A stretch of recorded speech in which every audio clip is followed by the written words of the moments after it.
The Galactic Council, an assembly of the most powerful species in the galaxy, had gathered in their grand chamber. The room was vast, with walls that shimmered with lights from distant stars. The representatives of each species sat in their designated seats, their faces stern and serious. Today's meeting was not just any ordinary gathering. The Council had a significant decision to make, one that would shape the future of the galaxy. At the center of the chamber, the leader of the Galactic Council, a tall and wise alien known as Xylo, rose to speak. His voice echoed through the room, calm but filled with authority. "We are here today to discuss the growing problem of Earth," he began. "The humans have advanced far more rapidly than we anticipated. They are now a threat to the balance of power in our galaxy." A murmur of agreement spread through the chamber. The other members of the council nodded, their expressions serious. The humans had been a source of concern for a while now. They were a young species, but their technological advancements were astonishing. In just a few centuries, they had gone from primitive beings to a race capable of space travel, and now they were on the brink of becoming a major power in the galaxy. "Their progress is unnatural," said another council member, a reptilian creature with scales that gleamed under the chamber's light. "No species has ever advanced this quickly without outside help. We must investigate if they have allies we do not know about." Xylo nodded. "That is a possibility we cannot ignore, but the immediate concern is their increasing influence. They have begun trading with several of our member species, providing them with technology that is far beyond what we expected. If this continues, they could gain the loyalty of these species, and we could lose our control over the galaxy." The chamber fell silent as the weight of Xylo's words sank in. The Galactic Council had maintained peace and order in the galaxy for millennia. They controlled the flow of technology, deciding which species could advance and which should be kept in check. But the humans were disrupting this balance. They were moving too fast, and the Council was losing control. "We must act now," Xylo continued. "We cannot allow the humans to continue on this path. If we do nothing, they will become a force that we cannot contain." Another member of the council, a tall, slender being with shimmering blue skin, spoke up. "What do you propose, Xylo? We cannot simply attack them. That would be seen as an act of war, and we cannot afford a conflict of that scale." Xylo nodded thoughtfully. "We will not attack them, but we can impose sanctions. We will restrict their access to certain resources and technology. We will cut off their trade routes and isolate them from the rest of the galaxy. If they cannot expand, they will eventually weaken and fall back in line." The chamber buzzed with whispers as the members discussed Xylo's proposal. It was a bold plan, but it was also risky. The humans were known for their resilience and determination. If they felt threatened, they might fight back, and the consequences could be catastrophic. "We should also consider monitoring their communications," suggested another member, a short, stout alien with multiple eyes. "We need to know what they are planning and how they will react to our sanctions. We cannot afford to be caught off guard." Xylo agreed. "Yes, we will increase our surveillance of their activities. We must be prepared for any response they may have. But remember, we must approach this carefully. We do not want to provoke them unnecessarily. Our goal is to contain them, not to start a war." The council members nodded in agreement. They knew that the humans were not to be underestimated. They had seen what happened to those who challenged them in the past. The humans were a fierce and determined species, and they had a history of surprising their enemies. As the discussion continued, it became clear that the council was united in their decision. They would impose sanctions on Earth, cut off its trade routes, and monitor its activities closely.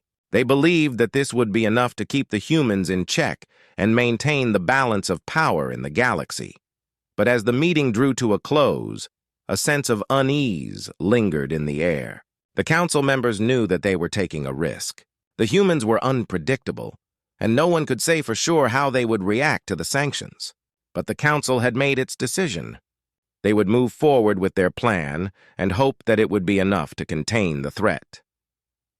As Xylo adjourned the meeting, he couldn't shake the feeling that they were underestimating the humans. He knew that the coming days would be crucial, and the fate of the galaxy might very well depend on the success of their plan.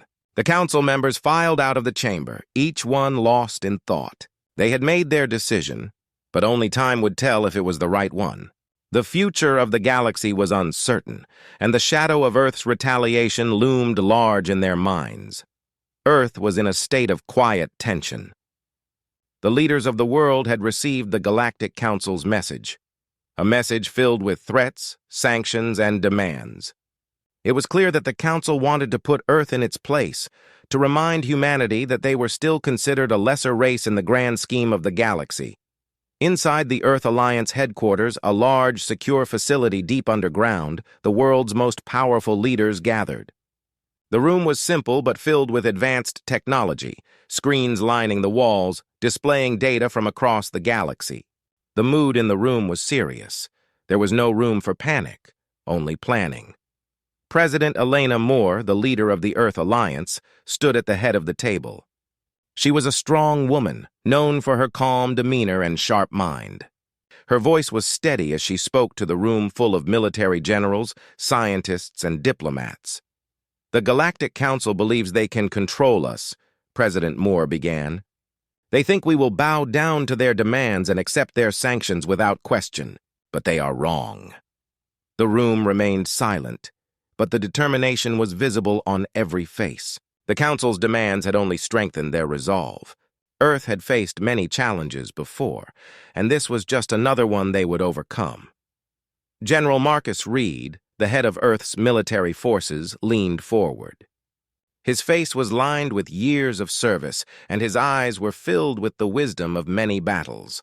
"Madam President, we have already begun preparations. Our forces are on high alert, and we have mobilized our fleets. But we need a strategy that will send a clear message to the Council. We need to show them that Earth is not to be trifled with." President Moore nodded. "We must respond, but not in the way they expect. They are watching us closely, so we need to be careful. We need to make them think we are complying while we prepare our counterattack in secret." Dr. Emily Carter, a leading scientist and expert in alien technology, spoke up. "The Council has restricted our access to certain resources, but we have been working on alternative technologies. We've made significant progress in developing new energy sources that are not dependent on their resources. We can keep our military operations running without them realizing what we're doing." The President turned to Dr. Carter. "Good. We need to keep this under wraps. The Council must not know what we're capable of until it's too late."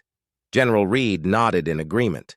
"We have also been working on new stealth technology. Our ships can move undetected through Council-monitored space. When the time comes, we can strike without warning."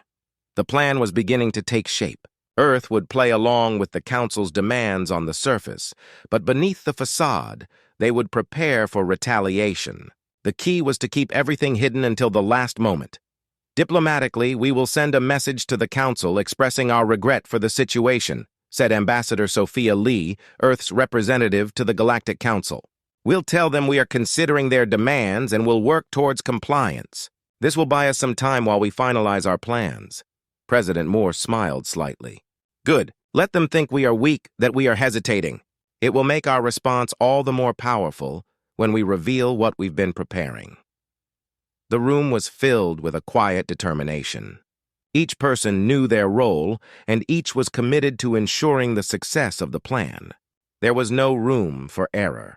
The future of Earth depended on their ability to outsmart the Galactic Council.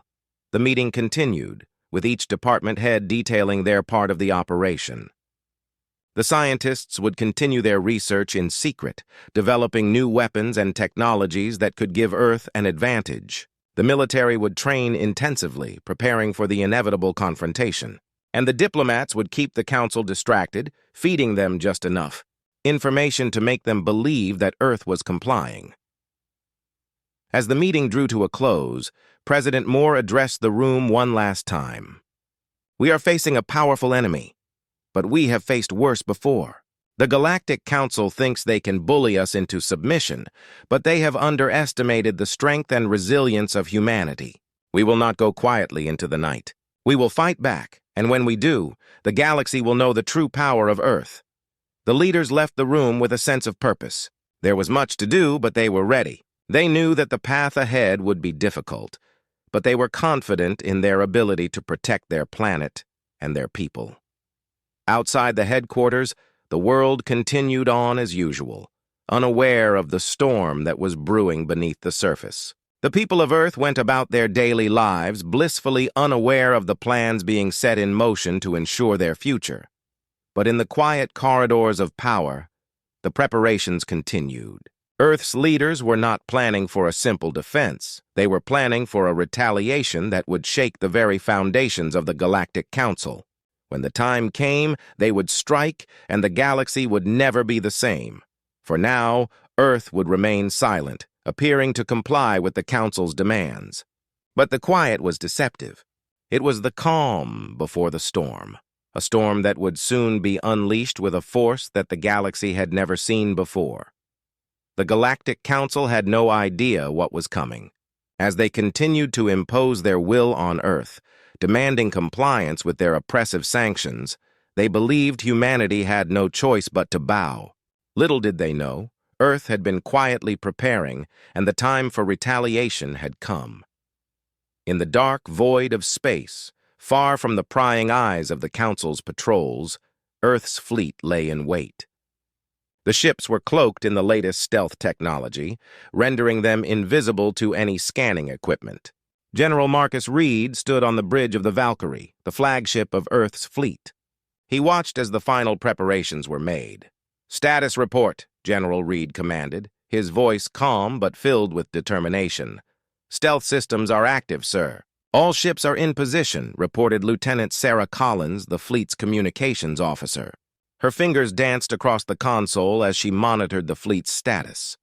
General Reed nodded, satisfied. This attack had been meticulously planned. Earth's leaders knew they couldn't take on the entire Galactic Council head-on, not yet. But they could strike a decisive blow that would shake the Council's confidence and show them that Earth was not to be underestimated. The target was a small but significant one, a Council outpost on the edge of their territory. It was a supply depot, lightly guarded and far from the Council's core worlds. Destroying it wouldn't cripple the Council, but it would send a message. Earth was done playing by their rules. "Begin the operation," General Reed ordered. The Valkyrie and its fleet moved silently through space, their engines emitting no detectable energy signatures. They approached the outpost, which was unaware of the impending danger. The outpost was a simple structure, orbiting a barren moon with a few small defense ships patrolling nearby. The Council's arrogance had led them to believe that no one would dare attack their territory. As the fleet closed in, General Reed gave the final command. "Fire at will." In an instant, the silence of space was shattered. Beams of energy shot out from the Earth fleet, tearing through the outpost's defenses with pinpoint accuracy. The small defense ships didn't stand a chance. One by one, they were obliterated by Earth's advanced weaponry. The outpost itself was hit by a barrage of missiles, each one targeting key structures. Inside the outpost, chaos erupted. Alarms blared, and the few Council soldiers stationed there scrambled to respond. But it was too late. The outpost's shields were down, its weapon systems disabled, and its communication arrays destroyed. The station commander, a low-ranking officer named Rylos, watched in horror as the screens in front of him displayed the destruction. He had never expected an attack, especially not from Earth. "Get a distress signal out," Rylos shouted, but his voice was drowned out by the sound of another explosion. The station shook violently as another missile found its mark. "There's no time, sir," one of the technicians yelled back. "We're losing power to the core," Rylos clenched his fists. This wasn't supposed to happen. Earth was supposed to be on its knees, not striking out with such force. He had no choice. "Abandon station! Get to the escape pods!" But even as he gave the order, he knew it was futile. The station was falling apart. Another explosion rocked the outpost, and Rylos barely managed to grab onto a railing to keep from being thrown across the room. The lights flickered, and the screens went dark. On the bridge of the Valkyrie, General Reed watched as the outpost was consumed by flames. The Council's forces were in complete disarray. What had taken years to build was being destroyed in mere minutes. "Target neutralized," Lieutenant Collins confirmed, her voice steady despite the chaos unfolding outside. General Reed didn't allow himself a moment of satisfaction. "Prepare to withdraw. We've made our point." The Earth fleet began its retreat, still cloaked in the shadows of space. The operation had been a success, but this was only the beginning. Earth's leaders knew that the Council would respond, violently. But now, they had shown that humanity was not a force to be dismissed. They had delivered a blow that would reverberate throughout the galaxy. As the fleet jumped to faster than light speed, leaving the wreckage of the outpost behind, General Reed allowed himself a brief moment of reflection. The Council had brought this upon themselves. They had underestimated Earth's resolve, and now they would face the consequences. On the other side of the galaxy, the Galactic Council was about to receive the news. The outpost was gone, its resources destroyed, and its soldiers scattered. The shockwaves of Earth's first attack were about to be felt across every corner of the galaxy. Galactic council का grand chamber, जो हमेशा से calm और composed होता था, आज tension से भर गया था। काउंसिल मेंबर्स अपनी सीट्स पर अनईजी होकर बैठे हुए थे और विस्पर्स का शोर उनके बीच में गूंज रहा था। सभी के चेहरे पर एक ही इमोशन था, घबराहट। ये कैसे हो सकता है? सुप्रीम काउंसिलर वर्गोस का वॉइस चेंबर में गूंज था। उनकी आंखों में डिसबिलीफ और एंगर था। अर्थ जैसे एक छोटे से प्लैनेट ने हमारे एक आउटपोस्ट पर हमला कैसे कर दिया, और वो भी बिना किसी वार्निंग के। काउंसिल में कभी इस तरह का मोमेंट नहीं आया था। हमेशा से उन्होंने अपनी अथॉरिटी को मेंटेन किया था और जितना वो सोचते थे उनका रूल अनचैलेंज था। लेकिन अर्थ के अनएक्सपेक्टेड अटैक ने उनके असम्पशंस को हिला के रख दिया था। काउंसिल के मेंबर्स, जो अब तक अपने अपने रिस्पॉन्सिबिलिटीज में बिजी थे, अब एक दूसरे से डायरेक्ट क्वेश्चंस पूछने लगे। हाई एडमिरल रायलॉथ, जो काउंसिल के मिलिट्री ऑपरेशंस के हेड थे, अपने सीट से खड़े हुए। हमारे स्पाइस और इंटेलिजेंस यूनिट्स ने इस अटैक के बारे में पहले क्यों नहीं बताया? कैसे अर्थ इतनी बड़ी प्लानिंग कर सकता है बिना हमारे जाने? ये तो इम्पॉसिबल है। और फिर हाई काउंसिलर मिवारा, जो डिप्लोमेसी के एक्सपर्ट थी, उन्होंने काल्मली लेकिन फर्मली जवाब दिया, ये हमारा ही फॉल्ट है। हम अर्थ को अंडर एस्टिमेट करते रहे। हमने उनको एक माइनर थ्रेट समझा, लेकिन ये क्लियर है कि उन्होंने अपनी मिलिट्री स्ट्रेंथ और टेक्नोलॉजी को सीक्रेटली बढ़ाया है। सुप्रीम काउंसिलर वर्गोस ने अपने फिस्ट्स को टेबल पर मर के कहा, हुमेन, अब कुछ करना पड़ेगा। ये सिर्फ एक छोटा सा आउटपोस्ट था, लेकिन अगर अर्थ ने ये कर सकता है तो कल वो और भी बड़ा डैमेज कर सकते हैं। ह्यूमन रिटेलिएशन के लिए रेडी रहना होगा। हाई एडमिरल रायलोथ ने अग्री करते हुए कहा, बिल्कुल, लेकिन पहले हमें पता लगाना होगा कि अर्थ ने यह अटैक किस तरह से एग्जीक्यूट किया, कौन सा टेक्नोलॉजी यूज किया और कैसे उन्होंने हमारे डिफेंस सिस्टम्स को बाईपास किया। काउंसिल के सारे मेंबर्स का फोकस अब सिर्फ एक ही चीज पर था, अर्थ को रिटेलिएट करना और उसके पहले उनके प्लान्स और टैक्टिक्स को समझना। लेकिन इस वक्त उनके पास टाइम कम था। अर्थ ने जो किया था उसका इंपैक्ट गैलेक्सी के हर कॉर्नर में महसूस किया जा रहा था। सुप्रीम काउंसिलर वारगोस ने अपने असिस्टेंट को बुलाया और कहा, टुरांट इन्वेस्टिगेशन इनिशिएट करो। हुमेन हार्ट डिटेल चाहिए। हुमेन ये भी जांचना होगा कि कहीं अर्थ के पास और भी हिडन एलाइज तो नहीं है। अगर वो किसी और से भी मदद ले रहे हैं तो ये सिचुएशन और भी कॉम्प्लेक्स हो सकती है। काउंसिल के मेंबर्स के बीच एक अनईजी साइलेंस था। ये क्लियर था कि अर्थ का अटैक सिर्फ फिजिकल डैमेज नहीं था, बल्कि उसने काउंसिल के मेंबर्स के माइंड्स को भी शेक कर दिया था। अब तक काउंसिल अपनी पावर और अथॉरिटी में कॉन्फिडेंट थी, लेकिन आज उनके सामने एक ऐसा चैलेंज खड़ा हो गया था जो उन्होंने कभी एक्सपेक्ट नहीं किया था। एक मेंबर, जो अब तक साइलेंट था, ने कहा, हुमेन, अर्थ के साथ एक डिप्लोमैटिक अप्रोच भी कंसिडर करना चाहिए। हो सकता है कि वॉर से अवॉइड करने का एक और रास्ता हो। लेकिन हाई काउंसिलर मिवारा ने उस सजेशन को इमीडिएटली रिजेक्ट कर दिया। नहीं, अब सिर्फ पावर की लैंग्वेज समझी जाएगी। अर्थ ने हुमेन चैलेंज किया है, और अगर हम अब निगोशिएट करने लगे तो गैलेक्सी में हमारा फियर फैक्टर खत्म हो जाएगा। हुमेन स्ट्रांग रिस्पॉन्स देना होगा। काउंसिल के सभी मेंबर्स ने इस बात से अग्री किया, लेकिन उनके माइंड्स में एक चीज क्लियर थी, अर्थ के ऊपर उनकी जो प्रीकंसीव्ड नोशंस थी वो गलत साबित हुई थी। अब तक उन्होंने अर्थ को अंडर एस्टिमेट किया था, लेकिन अब वो उन्हें as a real threat consider करने पर मजबूर हो गए थे।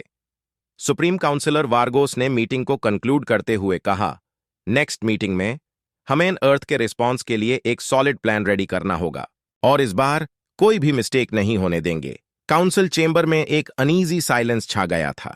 सभी मेंबर्स को यह पता था कि अर्थ के अगेंस्ट रिटेलिएशन इजी नहीं होगा, लेकिन इस वक्त उनके पास और कोई ऑप्शन नहीं था। अर्थ ने उनके ऊपर जो अनएक्सपेक्टेड ब्लो किया था, उसका जवाब उन्हें देना ही था, और वो भी पूरी फोर्स के साथ। गैलेक्टिक काउंसिल के हेडक्वार्टर्स में केओस की लहर छाई हुई थी। अर्थ के अटैक के बाद काउंसिल ने जल्दी से अपने इमरजेंसी प्लान्स एक्टिवेट किए, लेकिन एक चीज जो उनको सबसे ज्यादा चिंता में डाल रही थी वो थी अर्थ का नेक्स्ट मूव। और तब अर्थ के प्रेसिडेंट एलेना मूर ने एक और धमाका कर दिया। एक दिन जब काउंसिल के मेंबर्स अपनी यूजुअल मीटिंग्स में बिजी थे, एक मैसेज उनके सिक्योर कम्युनिकेशन चैनल पर रिसीव हुआ। यह मैसेज अर्थ से आया था और इसमें सिर्फ एक सिंपल स्टेटमेंट लिखा गया था, यह तो बस शुरुआत है। अगर गैलेक्टिक काउंसिल ने अपने डिसीजंस नहीं बदले तो हम आगे भी ऐसे ही सरप्राइजेस देते रहेंगे। हमारी धमाकी को इग्नोर मत करो। सुप्रीम काउंसिलर वार्गोस ने मैसेज पढ़ते ही अपने हेड को थोड़ा शेक किया। उनके चेहरे पर फ्रस्ट्रेशन और एंगे क्लियर था। यह क्या बड़ी धमाकी है? क्या अर्थ हमारी अथॉरिटी को चैलेंज कर रहा है? हाई एडमिरल रायलॉथ ने रिप्लाई दिया, हमें पता लगाना होगा कि यह मैसेज सीरियस है या सिर्फ साइकोलॉजिकल वॉरफेयर का पार्ट है। लेकिन यह क्लियर है कि अर्थ अब अपनी पोजीशन को स्ट्रांग करना चाहती है। काउंसिल के मेंबर्स के बीच चर्चा शुरू हुई। कुछ मेंबर्स ये मानते थे कि अर्थ का यह मैसेज सिर्फ एक ब्लफ हो सकता है, जबकि कुछ लोग इसको सीरियस थ्रेट के रूप में देख रहे थे। हाई काउंसिलर मिवारा ने कहा, यह समझना जरूरी है कि अर्थ का यह अप्रोच उनके मिलिट्री पावर और स्ट्रैटेजिक कैपेबिलिटी को हाईलाइट करता है। अगर हम उनकी धमाकी को इग्नोर करते हैं तो यह हमारे लिए और भी मुश्किल हो सकता है। जनरल मार्कस रीड, जो अर्थ के फ्लीट के कमांडर थे, ने प्रेसिडेंट एलेना मूर के ऑर्डर्स पर काम शुरू कर दिया। अर्थ की स्ट्रैटेजी अब सिर्फ एक ही चीज पर फोकस करती थी, काउंसिल को साइकोलॉजिकल और स्ट्रैटेजिक प्रेशर में रखना। एलेना मूर ने अपनी स्ट्रैटेजी को अनाउंस किया। हमें अपनी कैपेबिलिटीज को शोकेस करना होगा। हमें दिखाना होगा कि हम सिर्फ एक अटैक के लिए नहीं, बल्कि एक लॉन्ग टर्म थ्रेट बनने के लिए भी तैयार हैं। इसलिए हमें कुछ और एक्शंस लेने होंगे जो काउंसिल को और भी ज्यादा डराए। सबसे पहले अर्थ ने अपने न्यू वेपन सिस्टम्स को डिप्लॉय करना शुरू किया। ये वेपन्स एडवांस्ड और हाईली डिस्ट्रक्टिव थे, लेकिन उनका प्राइमरी गोल सिर्फ शो ऑफ स्ट्रेंथ करना था। अर्थ के साइंटिस्ट्स और इंजीनियर्स ने कुछ हाई टेक ड्रोन्स और लॉन्ग रेंज मिसाइल्स डेवलप किए थे, जो स्पेस में उनके स्टेल्थ टेक्नोलॉजी से लेस डिटेक्टेबल थे। जनरल रीड ने अपनी टीम को इंस्ट्रक्शंस दिए। ये वेपन्स अब तक सीक्रेट थे, लेकिन आज से ये काउंसिल को दिखाए जाएंगे। हमारी एम ये है कि काउंसिल को ये समझ आए कि हमारे पास ऐसे एडवांस टेक्नोलॉजीज हैं जो उनके डिफेंस सिस्टम्स को इजीली ब्रीच कर सकती हैं। अर्थ ने अपने न्यू वेपन्स को गैलेक्टिक काउंसिल के स्पेस में शो ऑफ करना शुरू किया। यह एक स्ट्रैटेजिक मूव था, शो ऑफ स्ट्रेंथ और पोटेंशियल थ्रेट का कॉम्बिनेशन। अर्थ के शिप्स ने काउंसिल के बॉर्डर्स के पास हवर किया, लेकिन बिना किसी डायरेक्ट अटैक के। यह टैक्टिक काउंसिल को अनईजी और एंग्शियस बना रही थी। काउंसिल के मेंबर्स को यह क्लियर था कि अर्थ के पास अभी भी बहुत कुछ है जो वो दिखाने को रेडी हैं। उन्होंने अपनी प्रीवियस स्ट्रैटेजीज को रीअसेस करना शुरू किया। काउंसिल के मिलिट्री एडवाइजर्स और डिप्लोमैट्स अपने रिस्पेक्टिव रोल्स में बिजी थे, लेकिन अब उनके पास सिर्फ डिफेंसिव मेजर्स पर फोकस करना था। सुप्रीम काउंसिलर वर्गोस ने अपने एडवाइजर्स से कहा, हमें अर्थ के थ्रेट्स को सीरियसली लेना होगा। अभी हम डिफेंसिव मोड में हैं, लेकिन हमें उनके नेक्स्ट मूव्स के लिए प्रिपेयर रहना होगा और हमें अपने एलाइज से भी बात करनी होगी। शायद उनकी मदद से हम अर्थ के थ्रेट्स को काउंटर कर सकें। काउंसिल के मेंबर्स ने अर्थ के मैसेज को सीरियस कंसिडरेशन दिया। उन्होंने रियलाइज किया कि यह एक साइकोलॉजिकल टैक्टिक भी हो सकती है, लेकिन अर्थ की रीसेंट एक्टिविटीज ने उनकी कॉन्फिडेंस को शेक कर दिया था। अब तक गैलेक्टिक काउंसिल को लगता था कि उनका रूल अनकंटेस्टेड है, लेकिन अर्थ के अनएक्सपेक्टेड एक्शंस ने उनको एक न्यू रियलिटी का सामना करवा दिया। इन द मीन टाइम अर्थ के लीडर्स अपने प्लान्स को और एडवांस कर रहे थे। उन्होंने काउंसिल को क्लियर मैसेज भेजा कि अर्थ अब सिर्फ एक माइनर प्लैनेट नहीं, बल्कि एक पावरफुल फोर्स है जो किसी भी गैलेक्टिक अथॉरिटी के सामने खड़ी हो सकती है। यह सिर्फ शुरुआत है, प्रेसिडेंट एलेना मूर ने प्रेस कॉन्फ्रेंस में अनाउंस किया। काउंसिल को समझना होगा कि अर्थ अपनी पोजीशन को सिक्योर करना चाहती है और हम हर तरीके से अपनी स्ट्रेंथ को दिखाएंगे। काउंसिल के मेंबर्स ने यह बात एक्नॉलेज की कि अर्थ ने अपने स्ट्रैटेजी को उनके लिए चैलेंजिंग बना दिया है। उन्होंने अपने डिफेंसिव प्रिपरेशंस को डबल चेक किया और अर्थ के नेक्स्ट मूव्स के लिए रेडी रहने का डिसीजन लिया। अर्थ के साइकोलॉजिकल वॉरफेयर और स्ट्रैटेजिक स्ट्रेंथ ने गैलेक्टिक काउंसिल को घबराहट में डाल दिया था, और अब यह क्लियर था कि दोनों तरफ के टेंशन्स और भी ज्यादा इंक्रीज होने वाले थे। यह स्टोरी का 5th पार्ट है, जो सिंपल इंग्लिश में लिखा गया है और 3rd पर्सन स्टाइल में है। इसमें सस्पेंस और टेंशन बनाए रखने की कोशिश की गई है ताकि ऑडियंस के इंटरेस्ट को बरकरार रखा जा सके। गैलेक्टिक काउंसिल की घबराहट के बाद अर्थ और काउंसिल के बीच टेंशन रोज बढ़ती जा रही थी। दोनों तरफ के लीडर्स को समझ आ गया था कि यह कॉन्फ्रंटेशन एक आखिरी लड़ाई में बदलने वाले है। अब स्पेस में एक हिस्टोरिक बैटल होने वाला था। अर्थ के जनरल मार्कस रीड ने अपनी फोर्सेस को फाइनल इंस्ट्रक्शंस दिए। यह हमारी आखिरी लड़ाई है। काउंसिल के डिफेंसेस को ब्रीच करना होगा और उनको यह क्लियर करना होगा कि हम इतने आसान टारगेट नहीं हैं। सबसे इंपॉर्टेंट बात यह है कि हमें एक डिसाइसिव विक्ट्री चाहिए। जनरल रीड के फ्लीट में सबसे एडवांस्ड शिप्स और वेपन्स थे जो अर्थ ने प्रिपेयर किए थे। यह लड़ाई एक अल्टीमेट टेस्ट थी जहां अर्थ को अपने पावर और स्ट्रैटेजी को प्रूव करना था। काउंसिल के सुप्रीम काउंसिलर वर्गोस ने भी अपने फोर्सेस को रेडी कर दिया। उन्होंने हर एंगल से डिफेंसिव प्रिपरेशंस किए थे। काउंसिल के मिलिट्री एडवाइजर्स ने फाइनल बैटल प्लान्स बनाए और उनकी डिफेंसिव पोजीशंस को रीइंफोर्स किया। वर्गोस के ऑर्डर के साथ उन्होंने अपने इलीट फोर्सेस को डिप्लॉय किया जो कि अर्थ के अटैक को रोकने के लिए तैयार थे। बैटल के दिन स्पेस में एक इंटेंस एटमॉस्फेयर बन गया। अर्थ के फ्लीट ने काउंसिल के बॉर्डर्स को क्रॉस किया और बैटल जोन में एंटर किया। अर्थ के शिप्स ने अपने स्टेल्थ टेक्नोलॉजी को एक्टिवेट किया और क्वाइटली काउंसिल के डिफेंसिव पेरीमीटर के पास पहुंच गए। जनरल रीड ने सिग्नल दिया और अर्थ के शिप्स ने अपने वेपन्स को एक्टिवेट किया। Prepare for the attack, we strike now. एक मोमेंट के लिए स्पेस में साइलेंस छाया रहा। फिर सडनली अर्थ के शिप्स ने काउंसिल के डिफेंसेस को टारगेट करना शुरू किया।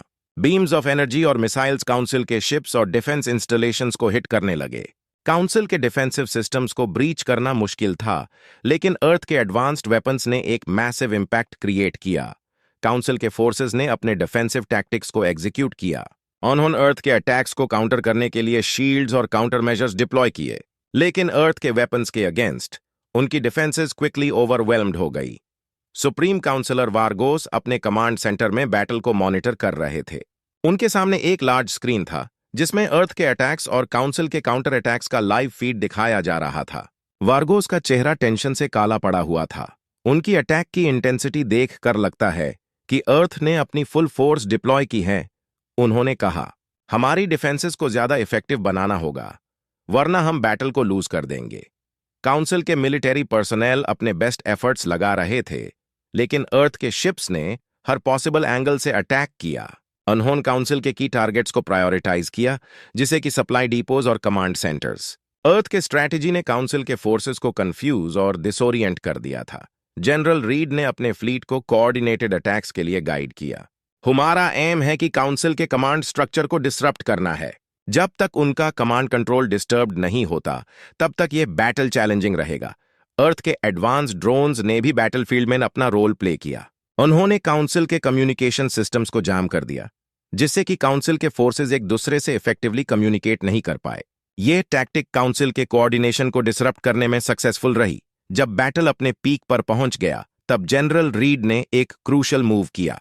उन्होंने अपने फ्लैगशिप वैल्किरी को डायरेक्ट अटैक के लिए गाइड किया। अब टाइम आ गया है कि हम काउंसिल के सेंट्रल कमांड को टारगेट करें।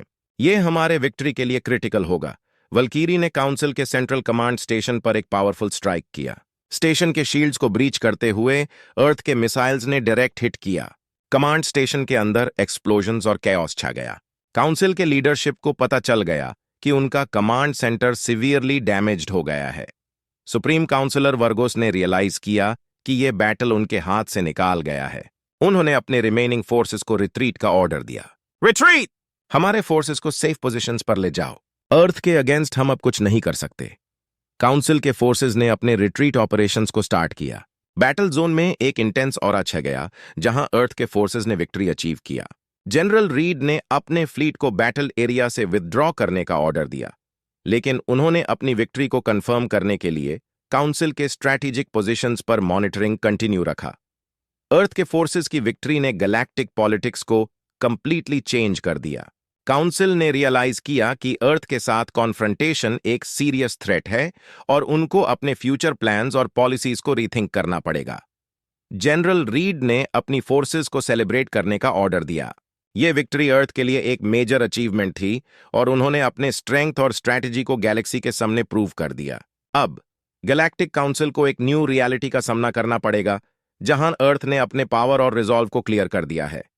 बैटल के बाद स्पेस में एक अजीब साइलेंस छाया हुआ था। अर्थ ने गैलेक्टिक काउंसिल के अगेंस्ट एक डिसाइसिव विक्ट्री अचीव की थी और अब गैलेक्टिक गैलेक्सी में नया ऑर्डर एस्टैब्लिश करने का समय आ गया था।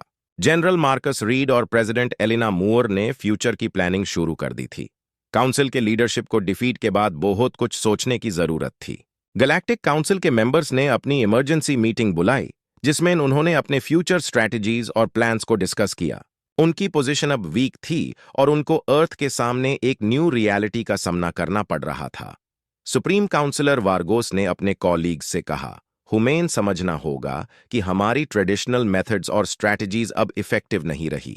अर्थ ने हमारी वीकनेसेस को एक्सप्लॉइट किया है और हम अब एक नए फेज में एंटर कर चुके हैं। हाई एडमिरल रायलोथ ने रिस्पॉन्स दिया, हुमेन अब अर्थ के साथ नेगोशिएट करना होगा।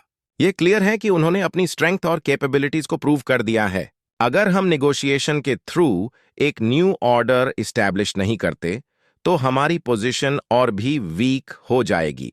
काउंसिल के मेंबर्स ने अग्री किया और अपने डिप्लोमेटिक टीम को अर्थ के लीडर्स से कांटेक्ट करने का ऑर्डर दिया। ऑन हॉन अर्थ के साथ पीस टॉक्स के लिए एक हाई लेवल डेलीगेशन भेजने का फैसला किया। अर्थ के साइड पर प्रेसिडेंट एलिना मूर और जनरल मार्कस रीड ने अपने डिप्लोमेटिक टीम को प्रिपेयर किया।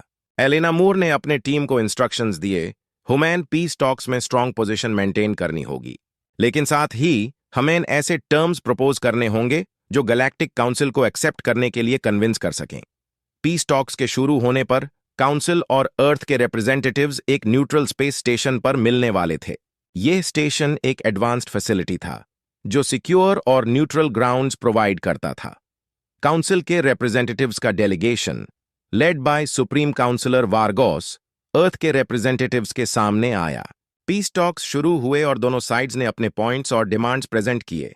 एलिना मूर ने शुरुआत की, हमारी विक्ट्री के बाद हम एक न्यू गैलेक्टिक ऑर्डर एस्टैब्लिश करना चाहते हैं। हम चाहते हैं कि गैलेक्टिक काउंसिल अपने गवर्नेंस को रिथिंक करे और अर्थ को एक इक्वल पार्टनर बनाए। वर्गोस ने रिस्पॉन्स दिया, आपकी स्ट्रेंथ को हमने एक्नॉलेज किया है। हम भी चाहते हैं कि एक म्यूचुअल अंडरस्टैंडिंग एस्टैब्लिश हो, लेकिन हमारी तरफ से कुछ कंसर्न्स भी हैं जो डिस्कस करना जरूरी है। एलिना और वार्गोस ने एक डिटेल्ड डिस्कशन किया। अर्थ ने अपने टर्म्स प्रपोज किए जो काउंसिल के एग्जिस्टिंग गवर्नेंस को रिफॉर्म करने और अर्थ को गैलेक्टिक अफेयर्स में ग्रेटर रोल देने के रिलेटेड थे। अर्थ की तरफ से पीस और स्टेबिलिटी के लिए कुछ टर्म्स प्रेजेंट किए गए जो काउंसिल के ट्रेडिशनल मेथड्स को मॉडर्नाइज करने पर फोकस करते थे। काउंसिल के रिप्रेजेंटेटिव्स ने अर्थ के टर्म्स को केयरफुली रिव्यू किया और कुछ कॉम्प्रोमाइजेस प्रपोज किए।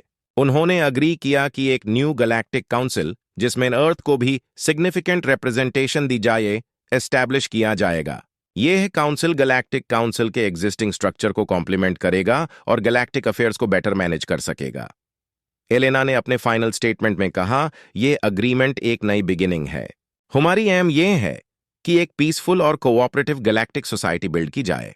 हम दोनों साइड्स को यह अपॉर्चुनिटी यूज करनी चाहिए। नेगोशिएशंस के बाद एक हिस्टोरिक अग्रीमेंट साइन किया गया। अर्थ और गैलेक्टिक काउंसिल के रिप्रेजेंटेटिव्स ने एक न्यू गैलेक्टिक ऑर्डर का एस्टैब्लिशमेंट कंफर्म किया जो म्यूचुअली अग्रीड टर्म्स पर बेस्ड था। यह agreement new governance structure, shared responsibilities और कोलैबोरेटिव अप्रोच को प्रमोट करता था। काउंसिल के मेंबर्स ने अर्थ के रिप्रेजेंटेटिव्स को वेलकम किया और उनको न्यू गैलेक्टिक काउंसिल के मेंबर्स के रूप में एक्सेप्ट किया। अर्थ के रिप्रेजेंटेटिव्स को गैलेक्टिक गवर्नेंस के इंपॉर्टेंट रोल्स और रिस्पॉन्सिबिलिटीज असाइन किए गए, जिसे कि अर्थ को गैलेक्टिक डिसीजन मेकिंग प्रोसेस में एक्टिव रोल दिया गया। जनरल मार्कस रीड और प्रेसिडेंट एलिना मूर ने अर्थ की तरफ से एक फाइनल मैसेज दिया। हमारी विक्ट्री एक माइलस्टोन है, लेकिन अब हमारे लिए न्यू रिस्पॉन्सिबिलिटीज आती हैं। हमारे एक्शंस और डिसीजंस गैलेक्टिक पीस और स्टेबिलिटी को इंश्योर करने में इंपॉर्टेंट रोल प्ले करेंगे। गैलेक्टिक काउंसिल के मेंबर्स और अर्थ के रिप्रेजेंटेटिव्स के बीच म्यूचुअल रिस्पेक्ट और अंडरस्टैंडिंग डेवलप हुई।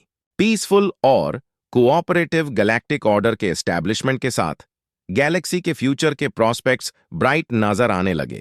न्यू गैलेक्टिक काउंसिल के फॉर्मेशन के बाद गैलेक्सी में एक नए एरा का बिगिनिंग हुआ। अर्थ के लीडरशिप ने अपने विजन को इंप्लीमेंट किया और एक बैलेंस्ड और fair galactic governance system create किया। यह स्टोरी का 7th पार्ट है जो सिंपल इंग्लिश में लिखा गया है और 3rd पर्सन स्टाइल में है। इसमें इन अर्थ और गैलेक्टिक काउंसिल के बीच निगोशिएशंस और न्यू ऑर्डर के एस्टैब्लिशमेंट की डिटेल्स दी गई हैं ताकि ऑडियंस को एक सैटिस्फाइंग कंक्लूजन मिल सके।